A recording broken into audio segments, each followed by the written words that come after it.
Oke. Oke. Selamat Halo, halo, apa kabar, selamat Jo? malam, Om. Malam. Baik, Om. Alhamdulillah. Sehat, puji Tuhan. Sehat, Iya, ya. Oke. sehat, sehat.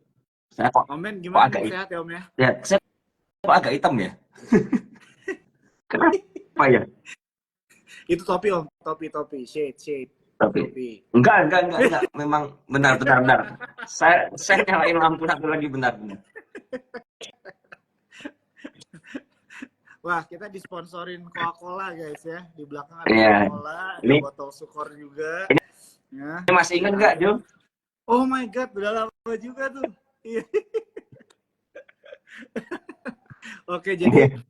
Om Ben, as usual ya, walaupun Om Ben ini bisa dibilang sebenarnya sahabat support juga gitu ya, tetap kita mau apresiasi dan mau say thank you buat waktunya Om Ben ya malam hari ini Iya, iya, nggak ngobrol-ngobrol. apa-apa. Sama-sama, Jo.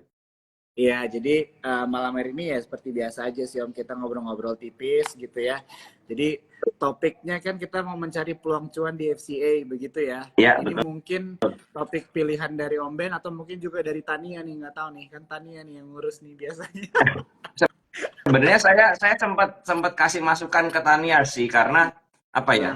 Menurut saya ini kan topik yang jarang dibahas ya. Di Betul. mana orang rata-rata ngebahas ini FCA ini adalah bencana buat trader ya kan. Jadi saya mencoba Betul. sudut pandang yang lain ya karena kan semua ada dua mata mata uang, ada dua sisi ya. Ada pro dan kontra pastinya kan. Nah, sekarang Ya, ya, karena kita sebagai trader nggak bisa merubah ya kan, ya udah kita betul. telan aja dan kita cari profit di sana. Nah, seperti itu kalau menurut saya. Setuju banget Om. Jadi memang kita itu di pasar modal harus bisa beradaptasi ya. Jadi tidak bisa melihat sesuatu itu hanya dari satu sisi ya teman-teman. Ya namanya mencari peluang cuan itu memang kita harus bisa mengubah angle-angle kita melihat suatu kondisi begitu ya Om Ben ya. Dan Ya, tentunya di FCA ini tetap ada peluang-peluang cuan juga. Nah makanya malam hari ini ya teman-teman kita akan belajar-belajar yang ngobrol-ngobrol, tanya-tanya sama Om Ben. Ya, jadi sebelum kita maju dengan pertanyaan-pertanyaan, teman-teman aku mau ingetin sekali lagi ya, buat kalian yang mungkin nanti lagi berhalangan nonton atau mungkin yang mau harus pergi dulu gitu ya, jangan khawatir karena IG Live ini direkam. Ya, jadi kalian bisa nonton nanti lagi ya setelah IG Live ini selesai karena akan di-save di Instagramnya Syukor Sekuritas ya. Oke, Om, sebelum kita masuk ke topik, seperti biasa aku mau nanya nih tanggapannya Om melihat IHSG gimana nih Om? Bursa kita hari ini minus gitu kan, kayaknya agak loyo dan surprisingly tiba-tiba Telkom minus 5% gitu kan. Banyak juga saham-saham besar yang hari ini banyak minus juga. Jadi boleh di-share nggak nih tanggapannya Om buat teman-teman yang nonton malam hari ini?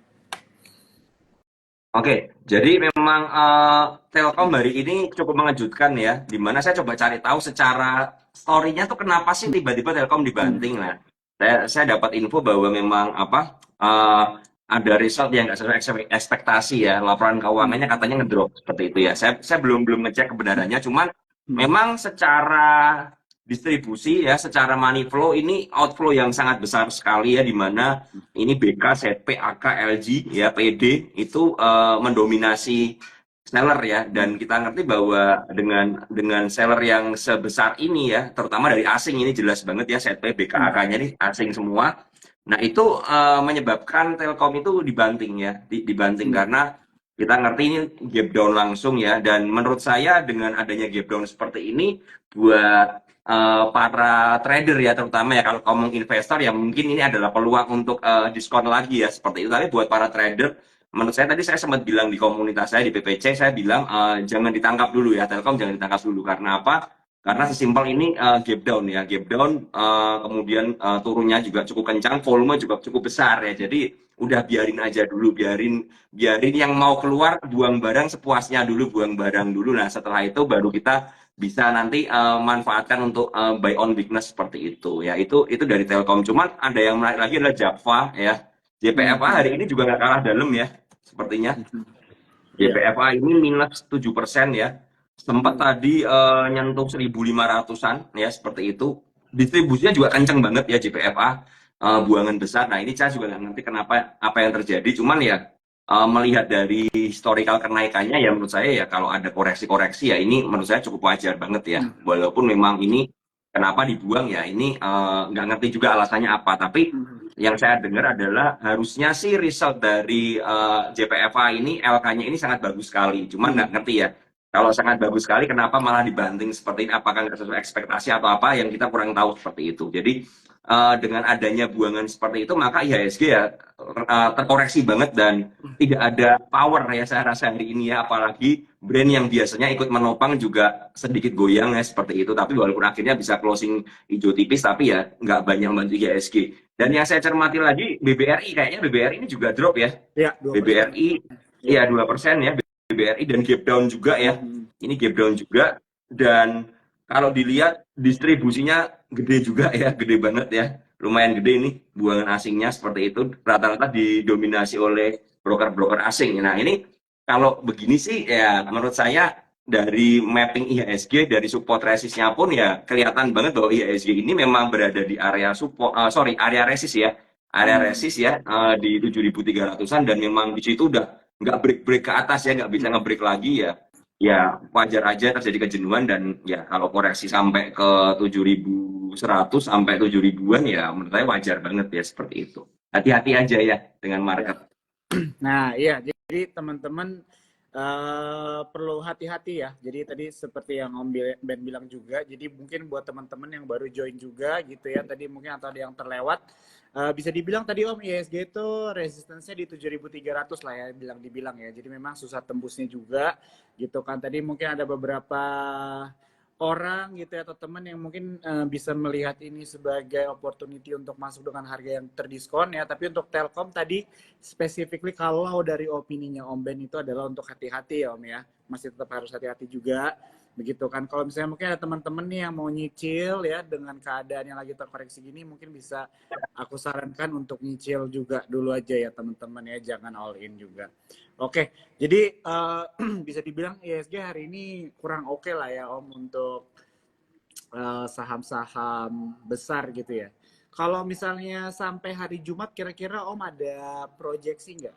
IHSG ini akan sideways atau mungkin akan terus terkoreksi atau bagaimana Om? Kalau saya lihat memang kedepannya IHSG ada potensi tekanan jual ya, ada potensi koreksi, cuman ya itu ada hal yang wajar banget menurut saya sih, belum terlalu mengkhawatirkan ya, kecuali buat teman-teman yang udah memang nggak pakai money management ya seperti itu kan.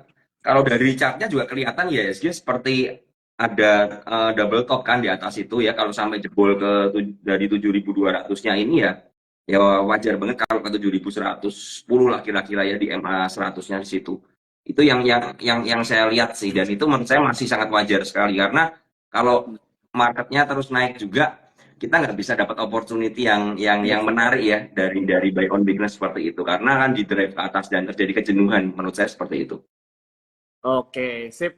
Ya, jadi itu ya teman-teman ya, sedikit recap dari market kita hari ini begitu ya, yang memang mostly adalah dipengaruhi oleh saham-saham besar ya. Jadi mungkin for now kita tutup di situ aja dulu ya teman-teman, karena kita mau masuk ke topik di mana kita akan membahas saham-saham opositnya nih, gini ya.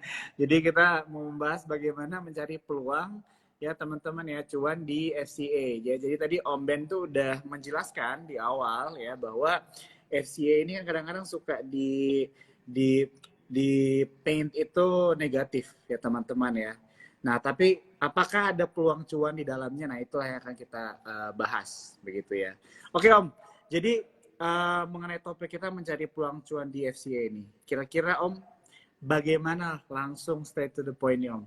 Mencari peluang cuan di FCA itu kira-kira seperti apa Om bentuknya atau kelihatannya strateginya? Nah, ini yang mesti saya jelaskan dulu buat teman-teman bahwa mungkin di sini ada yang udah paham, ada yang belum paham ya bahwa Ya. FCA ini kan barusan di launching beberapa bulan yang lalu ya seperti itu, di mana saham-saham yang masuk daftar pemantauan khusus ya itu ada 11 kategori kalau nggak salah seperti itu akan masuk dalam FCA, di mana tidak bisa diperdagangkan seperti pada layaknya saham-saham lain di mana bid offer-nya kelihatan dan bisa jual beli kapan aja. Jadi FCA ini kalau dari hari Senin sampai hari Kamis ya itu diperdagangkan cuman di jam 9.55 ya, jam 9.55, 10.55, 11.55, lalu ada 14.55 dan satu lagi di akhir sesi ya di jam 4 sore. Jadi ada 5 sesi di hari Senin sampai Kamis, sedangkan di hari Jumat ada 4 sesi aja. Dan memang selama sebelum jam 9.55, 10.55 itu dibagi ya. Jadi dari jam 9 sampai jam 9.55 itu kalian bisa placing order seperti itu ya. Dan random closingnya memang tidak diketahui secara pasti jamnya jam berapa ya, nggak ada yang ngerti ya. Kadang-kadang bisa di menit ke 53 atau menit ke 54 ya. Tapi memang di rata-rata seperti itu, di mana harga IEP-nya itu, jadi kalau kalian mau lihat FCA itu ya, yang dilihat itu selain bid dan offernya aja ya, kalian harus perhatikan IEP. Ya, IEP. IEP itu adalah harga yang terbentuk, yang closingannya bakal segitu. Cuma dari jam 9 sampai jam 9.50 itu bisa berubah ya, bisa berubah terus. Makanya kalau saya FCA itu nggak pernah memantau dari jam 9 sampai jam 9.50, misalnya seperti itu nggak pernah, atau jam 10 sampai jam 10.50 nggak pernah. Saya pasti akan pantau di menit ke 50. Karena apa? Di menit ke 50 itu mulai harga nggak berubah ya. Karena kalau misalnya dari jam 9 terkadang itu harganya IEP-nya bisa palsu ya, bisa PHP aja. Misalnya kalau kita lihat ya, ada harga sahamnya yang di bawah 50 nih, kita ngerti ya. Harganya misalnya IEP-nya 45 ya kan, nanti di menit ke 52 kadang-kadang bisa jadi 41 ya, berubah lagi karena ternyata hanya dipasang bid palsu aja, tapi memang nggak niat beli, hanya untuk merubah harga, mempengaruhi psikologis market. Nah, itu yang mesti teman-teman ketahui. Nah, FCA itu ada dua macam yang mesti kita perhatikan ya. FCA yang pertama adalah FCA saham-saham yang masuk ke dalam pemantauan khusus gara-gara udah suspend lebih dari 1 kali ya, artinya udah suspend kedua atau ketiga, itu kan masuk ke FCA ya, masuk ke FCA. Contohnya brand ya kan, brand kemarin sempat suspend pertama, kemudian disuspend lagi ya, dan membuat gagal masuk FTSE kan waktu itu kan, kemudian masuk FCA. Nah, itu saham brand itu berarti masuk kategori saham-saham yang suspend lebih dari 1 kali ya kan, seperti itu. Nah, saham seperti itu ya, itu lebih aman ditradingkan daripada yang kedua. Nah, yang kedua itu apa? Yang kedua adalah saham yang harganya di bawah 50. Jadi dia masuk ke dalam pemantauan khusus, masuk FCA ini gara-gara apa? Gara-gara harganya itu sudah lama di 50 nggak gerak-gerak ya kan, dan transaksinya kurang dari 5 juta rupiah per hari seperti itu. Nah, makanya dia masuk FCA, artinya dia di bawah 50 harganya. Nah, saham yang kriteria kedua ini lebih beresiko teman-teman, karena apa? Jelas aja, biasanya dihuni saham-saham yang bermasalah ya kan, yang mungkin saham ini udah lama nyandar di gocap dan lain sebagainya. Nah, saya menyarankan teman-teman ini mencari FCA yang kriteria pertama ya, yang kriteria pertama. Jadi contohnya brand ya, contohnya brand seperti itu. Nah, itu lebih aman. Nah, pertanyaannya kapan belinya? Kan mesti tanya begitu kan. Kalau udah arah, biasanya nggak dapat harganya kan, nggak dapat harganya. Nah, ini saya kasih sedikit tips buat teman-teman. Kalau teman-teman memang yakin sebuah saham ini udah cukup oke, ada akumulasinya ya kan, dan ketika di hari dimana dia udah kebuka IEP-nya udah nggak ARB ya, kita boleh berspekulasi di situ. Ya, ingat ya, saya ngomong di sini disclaimer on, tidak berarti ketika kita beli harganya, ketika IEP-nya nggak ARB itu langsung naik, nggak. Tapi yang saya ngerti adalah ketika udah ARB, misalnya ARB 3 kali atau 4 kali, di hari keempat ya, kemudian ada yang bongkar ARB-nya, berarti ada fund masuk, ya kan? Ada inflow masuk, seperti itu kasarannya kan. Nah, kita ngikutin inflow itu teman-teman. Contoh nih, saya di brand itu dapat di harga 5.500. Kenapa saya begitu? Saya bisa dapat di 55? Karena memang ketika IEP-nya nggak ARB, saya melakukan spekulasi buy. Tentu saja ya, kalau kita melakukan spekulasi buy harus siap yang namanya cut loss, ya kan? Dan ingat, jangan pernah all in. Jangan pernah all in. Karena apa? Kalau seandainya harganya dibawa turun, kalian harus siap dengan plan B-nya, ya kan? Karena kalau teman-teman di sini hanya bersiap untuk profit aja, tapi nggak siap untuk loss, maka ya itu namanya judi, ya kan? Seperti itu kan, nggak ada plan-nya. Nah, jadi maksudnya seperti itu teman-teman. Itu untuk FCA yang kategori yang tadi saya bilang, yang aman, yang udah suspend lebih dari kedua. Nah, bagaimana dengan FCA di saham yang udah gocap ke bawah, ya kan? Nah, kalau ini lebih spekulatifnya lebih gede lagi sebenarnya. Tapi kita bisa melihat dari hari ke hari, misalnya ya, ada sebuah saham udah turun banget nih. Udah dari 50 sampai ke 10 misalnya. Tiba-tiba rebound nih, ke harga dari 10 ke 11 kan. Nah, kalian harus cek, apakah ada broker-broker tertentu yang mengakumulasi. Nah, kalau ada kita bisa numpang. Cuman saran saya ya kan, karena ini high risk banget di harga di bawah 50 dan berpotensi ARB lagi, maka ya ambil profit secukupnya.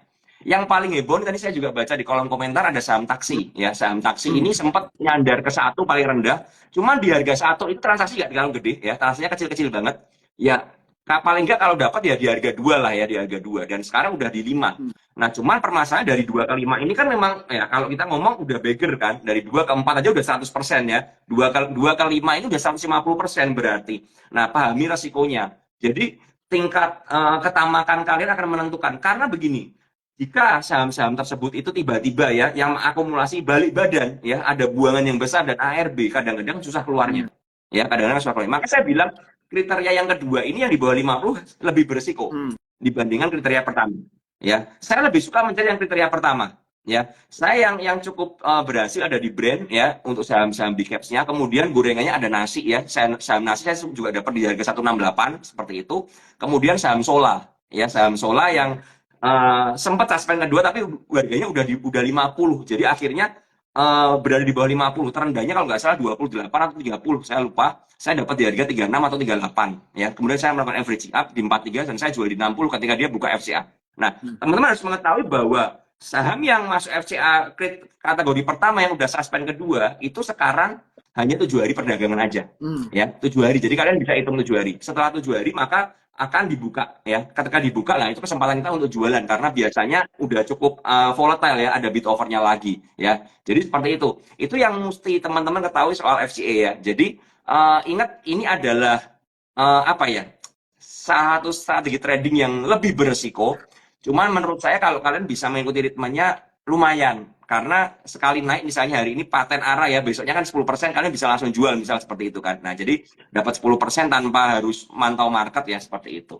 Tapi ingat ya, ini disclaimer on, mungkin ada yang nggak cocok juga, jadi silakan dipilih. Kalau dari saya seperti itu. Oke, thank you Om Ben untuk penjelasannya ya. Jadi teman-teman penting ya tadi untuk mengklasifikasi juga ya. Tadi Om Ben ada mention 2 kategori ya. Yang satu begitu ya, yang very liquid yang mungkin masuk ke dalam kategori FCA itu karena contohnya tadi kan suspend begitu ya. Sama yang kategori kedua itu yang harganya bisa di bawah 50 yang lebih beresiko ya. Jadi teman-teman di sini bisa melihat ya teman-teman perbedaannya di mana. Dan tadi Om Ben juga udah specify ya, Om Ben udah menjelaskan juga Om Ben ini lebih prefer ke kategori yang mana, begitu ya. Coba teman-teman mention mungkin di komen tadi Om Ben bilang kategori yang mana nih, yang benar aku pilih dapat merchandise ya. Tadi Om Ben ada mention dia prefer kategori yang ini, gitu ya. Oke, jadi bisa dibilang kalau untuk pilihan saham dari kategori 1 sama 2 itu sebenarnya bisa dibilang yang kedua lebih banyak kali Om ya sebenarnya ya. Iya. Jelas yang kedua lebih banyak karena di bawah gocap. Cuman ya kembali ya tadi saya bilang ya, ini resikonya lebih gede lagi. Seperti itu.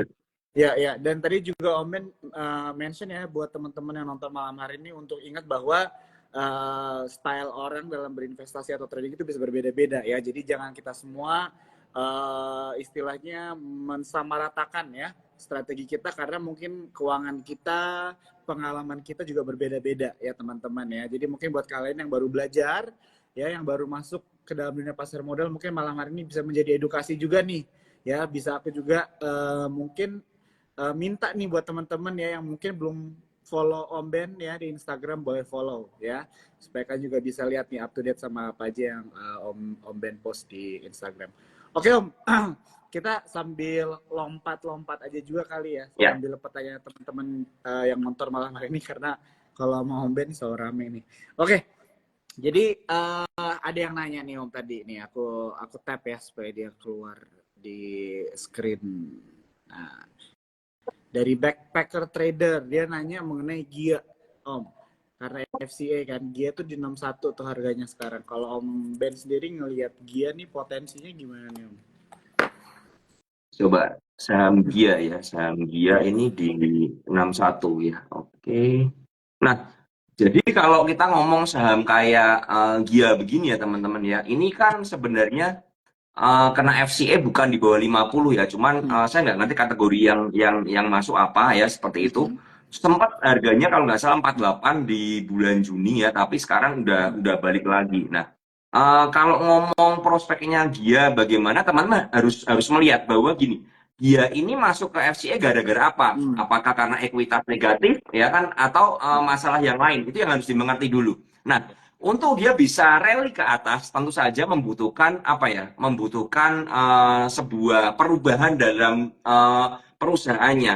Jadi gini, saya sempat kemarin kan beberapa kali, saya 2 kali sempat ketemu dengan direksi bursa ya, ketemu dengan orang-orang yang berkepentingan untuk membuat aturan dan lain sebagainya. Dan kebetulan ada juga direksinya yang bagian FCA. Saya sempat nanya, kenapa sih ada FCA? Nah, ini kan ada teman-teman juga nanya nih, kenapa pemerintah buat FCA ini buat apa? Ya saya jawabin sekalian. Nah, menurut versi beliau ya, menurut versi dari direksi bursa, diadakan FCA ini supaya perusahaan itu katanya aware ya, aware bahwa perusahaan itu punya masalah. Jadi BOC dan BOD-nya itu aware. Oh ini kenapa kena banyak tato dan lain sebagainya. Selain menunjukkan bahwa saham ini ada masalah ya, seperti itu dalam manajemen atau laporan keuangan atau apapun juga ya. Nah saham ini juga supaya aware, supaya mereka dengan harapan memperbaikinya. Ya kan dengan harapan memperbaiki. Tapi kan tentu saja kita mengerti tidak semua perusahaan memiliki kemampuan dan kemauan untuk memperbaiki perusahaan tersebut karena jelas ya kalau misalnya ekuitas negatif kan tentu saja berkaitan dengan keuangan. Nah jelas dengan keuangan seperti itu berarti kan membutuhkan bahwa perusahaan ini harus benar-benar sehat dulu kan seperti itu. Nah makanya untuk yang kasusnya Gia seperti ini, setahu saya Gia ini ekuitasnya negatif ya seperti itu. Nah dan memang banyak masalah juga yang di dalamnya ya tentu saja dengan manajemen dan lain sebagainya. Nah itu membuat ya kalau ngomong prospek masa depan Gia bagaimana ya ini agak susah ya agak susah seperti itu kan. Nah cuman kalau teman-teman punya harga barang di atas ya itu menurut saya agak berat ya agak berat. Tapi kalau misalnya teman-teman sempat beli di harga 50 atau 60 ya ya so far selama ini Gia ini kan masih dijagain di atas 50-an ya, di atas 58 kalau nggak salah ya. Jadi menurut saya masih cukup oke juga seperti itu ya. Sambil mungkin karena ini kan milik BUMN ya, jadi ada kepentingan juga dan kita nanti ada satu konglomerat Indonesia ya yang memiliki saham Gia ini juga kan dan ya mungkin dari situ ada kepentingannya Mas Yan. Dan setahu saya perusahaan Garuda ini ya mungkin tetap ya ini satu-satunya maskapai plat merah ya BUMN yang ada ya dibandingkan maskapai swasta ya mungkin menurut saya tidak akan tutup lah ya ini seperti itu karena memang ini kebanggaan negara menurut saya seperti itu. Jadi sahamnya ya so far bakal gitu-gitu aja ya cuman memang untuk mengharapkan dia itu bisa balik ke atas 100 atau 200 ya itu membutuhkan yang namanya agenda corporate action lagi ya atau mungkin perbaikan dan lain sebagainya. Mungkin ada investor baru yang mau masuk ke dia suntik modal besar seperti itu dan mau menyehatkan dia. Nah itu perubahan seperti itu yang akan membuat saham Gia ini ya dari harga 50-an bakal bisa melesat ke atas ya. Contoh lagi adalah perusahaan yang kita ngerti ada yang namanya Kargo ya. Itu ada akuisisi ya, ada akuisisi itu dari 50 dan sekarang udah 835. Ya, itu kena FCA tapi rally arah terus ya di suspend buka suspend arah lagi ya. Nggak tahu ini kan masih arah nih setelah ini hari ini buka suspend di sesi kedua ya setahu saya tadi dan masih arah lagi ya kita nggak ngerti apakah besok ini masih rally lagi atau dan lain sebagainya. Nah, cuman dengan adanya agenda khusus seperti itu maka memungkinkan sebuah saham ini akan dipermak untuk dinaikkan ya. Tapi kalau tidak ada agenda ya menurut saya agak sedikit susah ya. Itu pendapat saya soal Gia ya teman-teman. Oke, thank you banget ya Om penjelasannya. Jadi bisa diperhatikan ya teman-teman ya apa yang akan dilakukan sama manajemen perusahaan juga, yaitu bisa menentukan arah perusahaan ya. Tentunya juga nanti mungkin bisa memberikan efek langsung atau tidak langsung terhadap harga sahamnya ya teman-teman ya. Oke, ini teman-teman banyak yang nanya minta di save dan sebagainya. Jangan khawatir ya teman-teman, tadi aku udah jelasin di awal bahwa Instagram Live Detox itu setiap selesai itu selalu di save. Jadi kalian bisa nonton dari awal ya. Dan di sini banyak pertanyaan, ada beberapa pertanyaan yang sebenarnya udah dijawab tadi sama Om Ben di awal ya.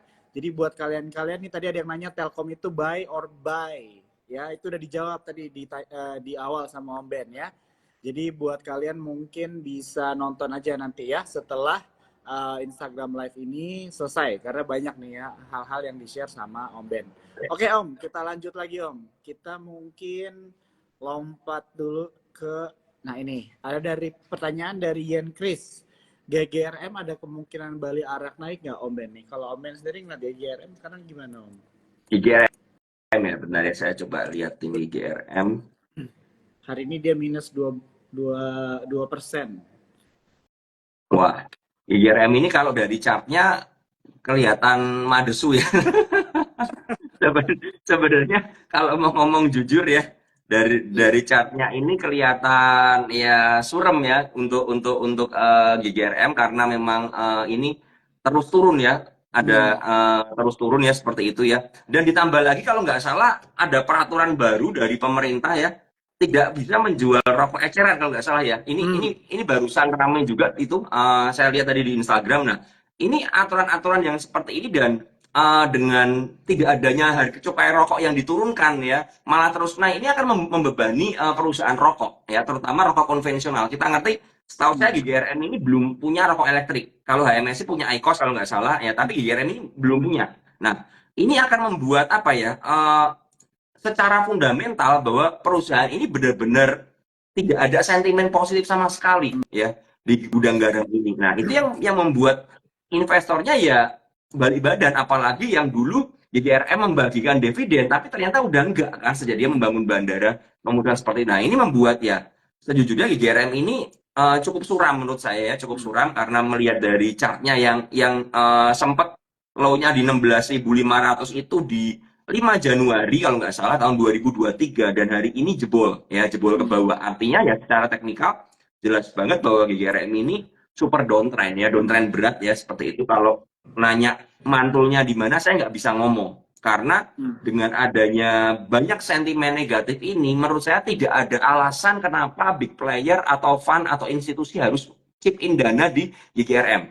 Ya, nah itu membuat akhirnya ya tadi tekan kalau nggak ada orang yang mau beli dalam jumlah besar, maka ya jelas Hmm. jelas sekali ya tekanan jualnya akan lebih besar daripada kekuatan belinya dan itu membuat ya harganya semakin turun. Jadi kalau punya gudang garam menurut saya mendingan alihkan aja ke saham yang lain yang lebih berpotensi dibandingkan gudang garam seperti itu.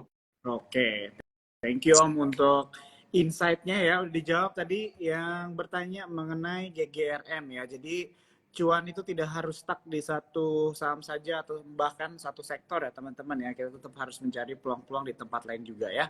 Oke,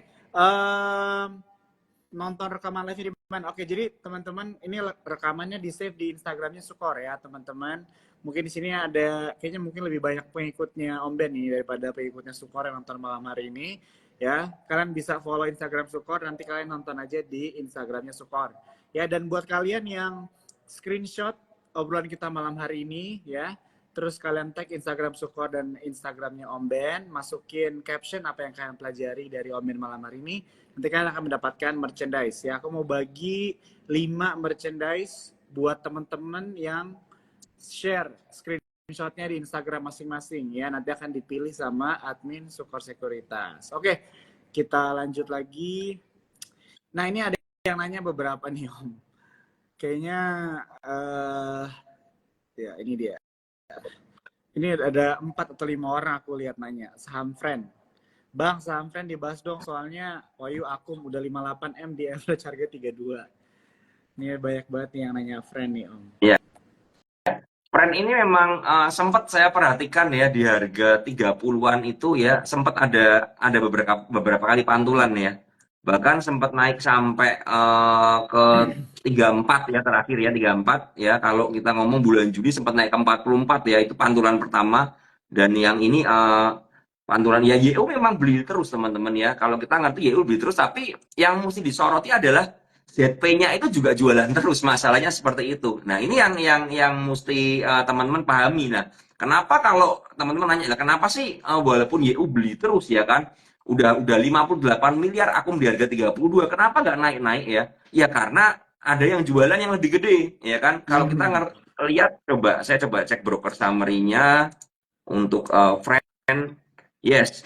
Nah, YU memang beli 58 miliar di harga 32, tapi ZP itu jualan 72 miliar masalahnya.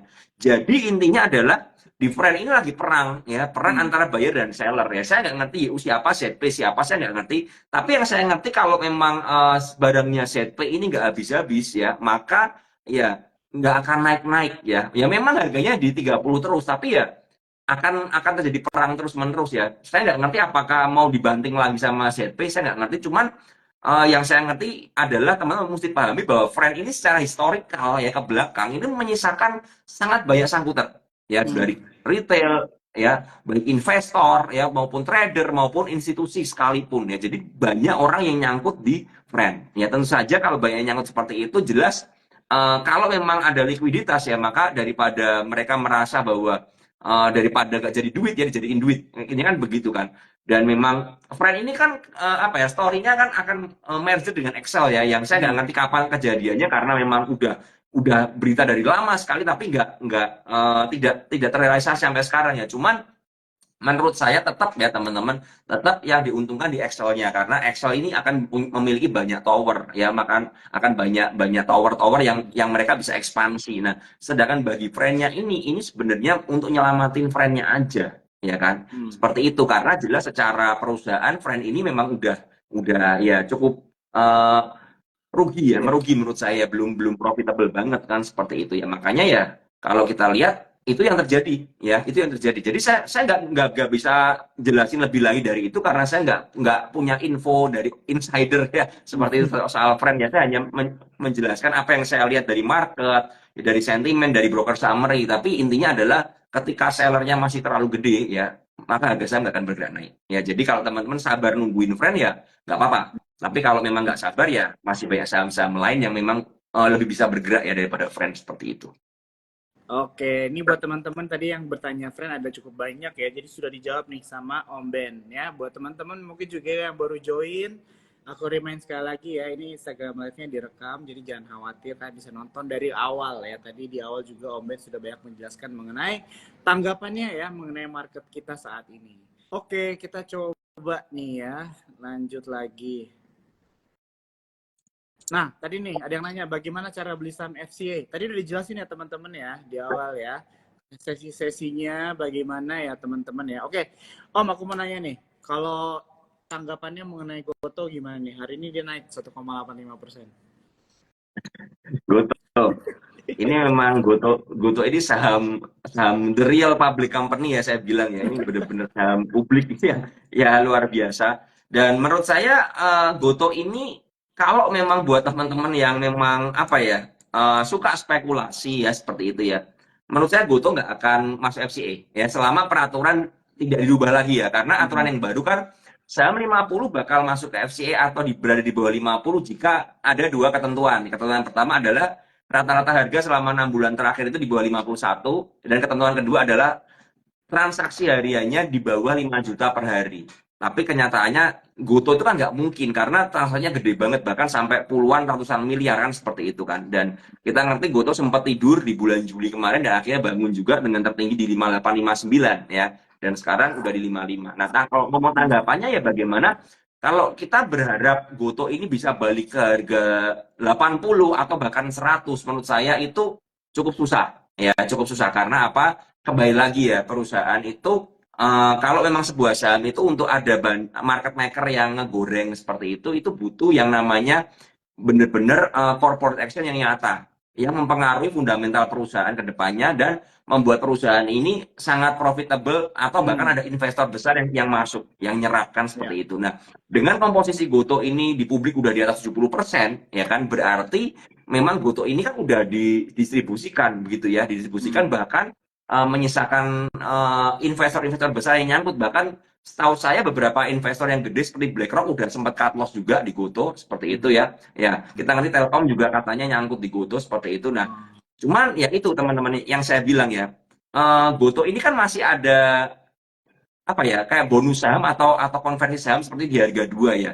Nah sekarang logika aja kalau yang punya saham di harga dua itu jualan terus ya dan kita nggak ngerti itu siapa yang berjualan ya kita melihat ya Goto ini susah naik ya kembali Hmm. lagi pergerakan harga kan perang antara supply and demand ya Hmm. buyer dan seller ya jelas saja kalau memang sekali lagi belum ada perbaikan dari fundamentalnya kenapa repot-repot dari sahamnya dinaikkan ya sedangkan di atas ini Goto sempat di harga 300-an menyisakan banyak sekali orang nyangkut ya. Mungkin teman-teman di sini juga banyak yang nyangkut juga ya. Hmm. Jadi ya sudah. Jadi menurut saya ya Goto akan bergerak dalam range sempit ya, mungkin sekitar 54 naik ke 58. Goto bisa balik ke 60 lagi itu udah bagus banget menurut saya ya. Udah bagus banget karena waktu itu diguyur sama BK ya. BK jualan masif banget sampai akhirnya harganya gocap ya. Ya saya nggak ngerti mungkin apakah itu BlackRock atau enggak, tapi yang jelas ya bisa 60 ke atas sudah cukup oke lah.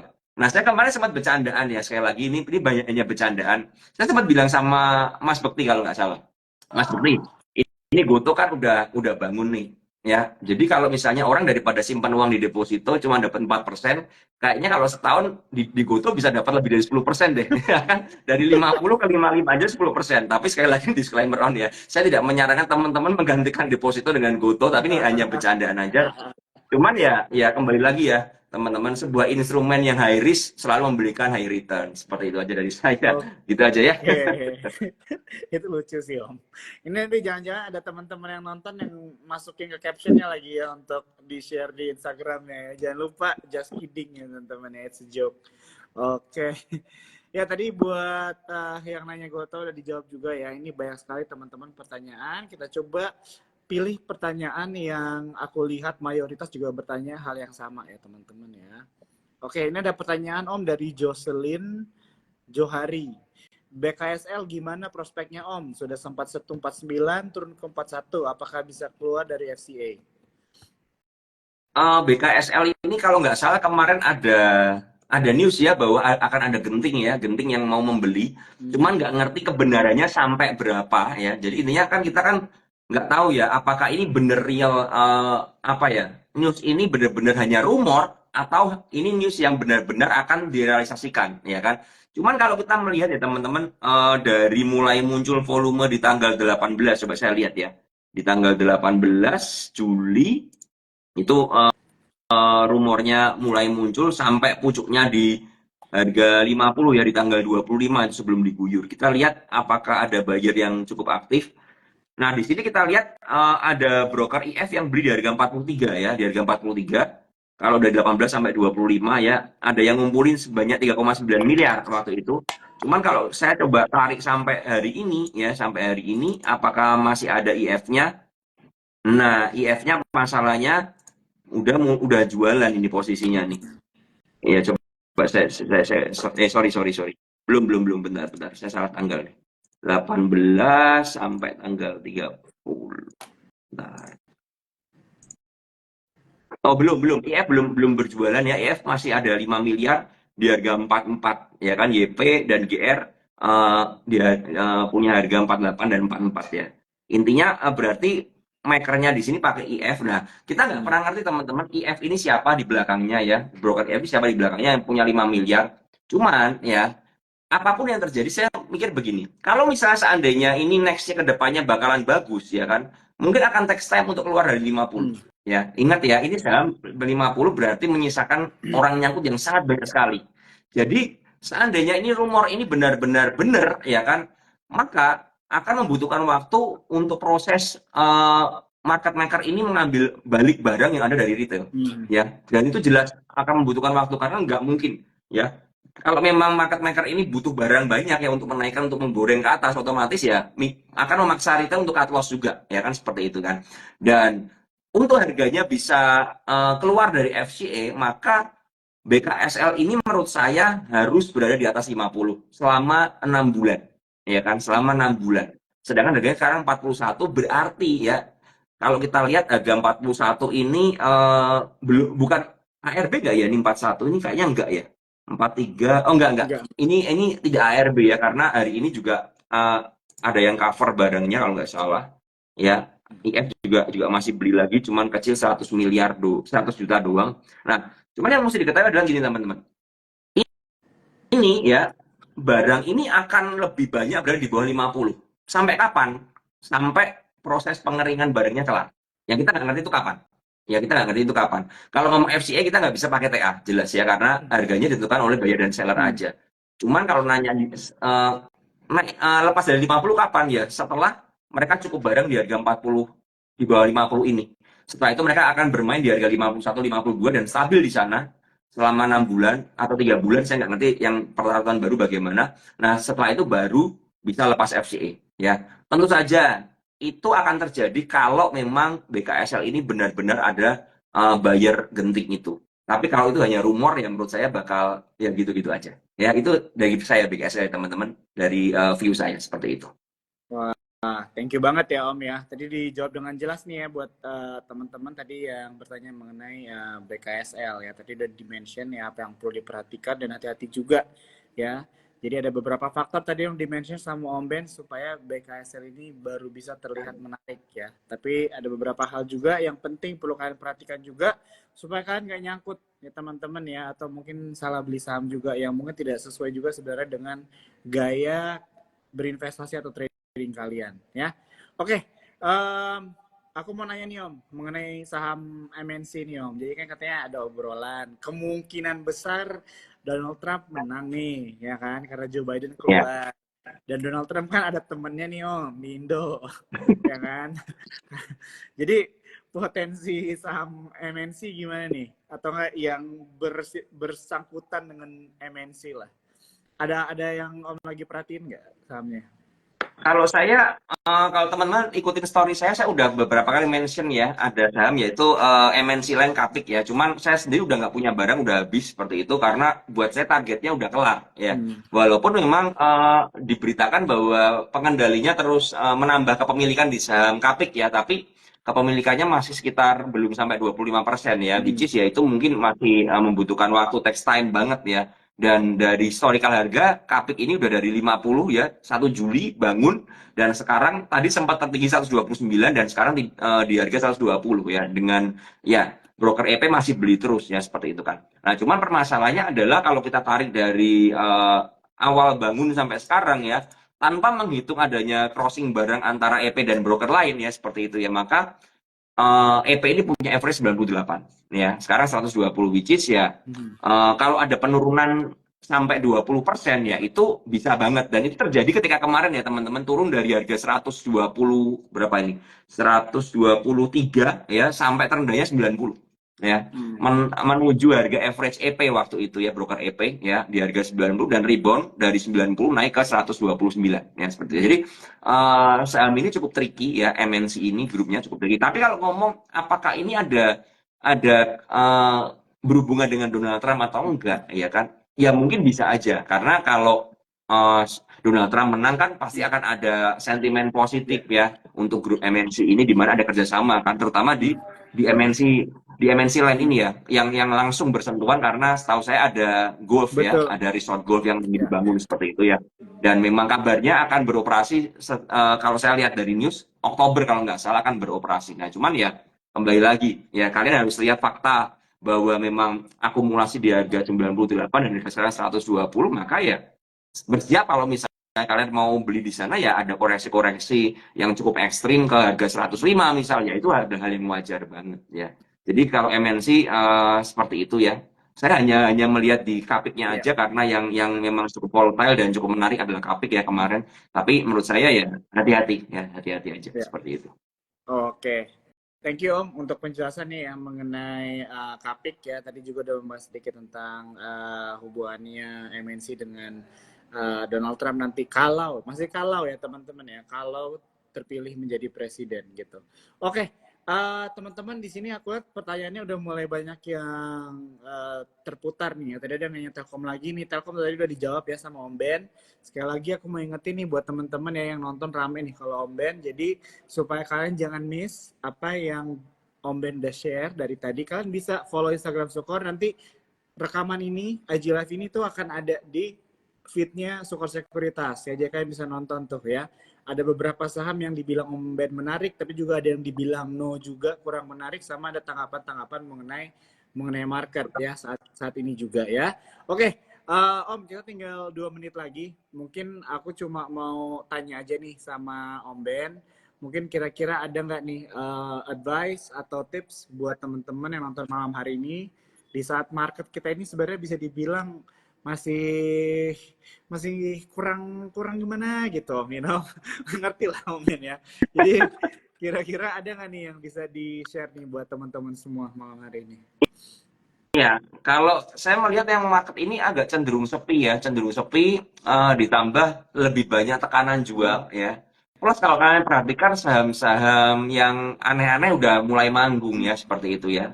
Dan kalau saya lihat memang memang beberapa itu sangat sempet ya kayak kemarin ada saham Bian, ya hari ini ada MBTO juga yang memang terpancing untuk pergerakannya naik gara-gara laporan keuangannya positif. Tapi kembali lagi ketika ditelaah tidak ada akumulasi di sana ya. Jadi benar-benar memang ini hanya digoreng aja untuk dinaikkan aja untuk hype sesaat aja. Cuman biar rame-rame aja karena LK-nya bagus. Nah itu menurut saya dengan adanya saham-saham seperti itu ya teman-teman pandai pintar-pintar aja ambil posisi ya, ambil posisi untuk memanfaatkan profit karena jelas kalau nggak ada likuiditas, nggak ada volatilitas kita nggak bisa dapat profit ya karena sahamnya nggak akan kemana-mana. Nah saya pribadi juga akhirnya mau nggak mau mengambil peluang untuk ke sana ya. Memang dengan saham-saham seperti MBTO dan Dian ini nggak gede bisa belinya ya. Kalau mau gede ya kalian bisa cari yang lebih volatile seperti BRPT atau Brand ya seperti itu. Cuman uh, menurut saya hati-hati ya dengan IHSG yang berada di area resist seperti ini ya, dan kita lihat memang masih outflow dari asing yang masih ada terus menerus ya karena memang sekarang kita nggak bisa menyalahkan juga asingnya juga wait and see untuk melihat apakah nanti di bulan depan ini ada keputusan akan diturunkan suku bunga atau enggak ya kan dari The Fed seperti itu. Nah cuman ya apapun yang terjadi kita kan sebagai trader dan investor kita harus bisa mengantisipasi segala kemungkinan ya untuk mengamankan aset kita tentu saja kan kita nggak bisa kontrol market. Nah jadi ya menurut saya saran saya teman-teman berhati-hati jangan pernah masuk gara-gara cuman ngebaca news, jangan masuk gara-gara katanya orang dan lain sebagainya, tapi perdalam analisa dan ilmu kalian ya ini penting banget karena kalau kalian nggak menjaga uang kalian dengan ilmu dan analisa kalian maka nggak ada orang yang bisa menjaga uang kalian seperti itu ya. Jadi jangan sampai kejebak ya. Dan ini akan juga ada kedepannya saham-saham IPO ya, yang memang ada yang IPO yang bagus ya, yang memang di maintain. Ada juga IPO yang mungkin hanya untuk ambil profit dari masyarakat aja, dari sahamnya aja, dari jualan sahamnya aja ya. Seperti yang kita ngerti beberapa saham udah nyandar di 50 karena itu teman-teman mesti pinter-pinter ya. Intinya adalah gini prinsipnya. Saya cuma ngajarin ke PPC kalau kalian berani HK, berani FOMO, harus berani cut loss. Udah gitu aja. Kalau kalian nggak berani cut loss, jangan pernah FOMO. Ya, artinya apa? Analisa yang benar, masuk dengan dasar pengetahuan yang benar-benar kalian udah pahami semuanya resikonya, baru kalian beli. Kalau enggak, saran saya kalian akan banyak kehilangan uang di sana. Seperti itu. Ya, dengan market yang sekarang lebih susah seperti ini. Oke, siap. Om Ben, thank you so much ya buat waktunya, advice-nya, dan juga udah bantu analisa beberapa saham dari teman-teman yang tanyakan malam hari ini. Buat teman-teman semua yang nonton malam hari ini, thank you banget ya. Jadi nanti akan selalu ada TikToks ya ke depannya, hari Jumat lagi. Jadi untuk malam hari ini kita tutup dulu TikToks kita malam hari ini. Om Ben, makasih Om. Dah, thank Oke, you, selamat Jo. malam. Malam.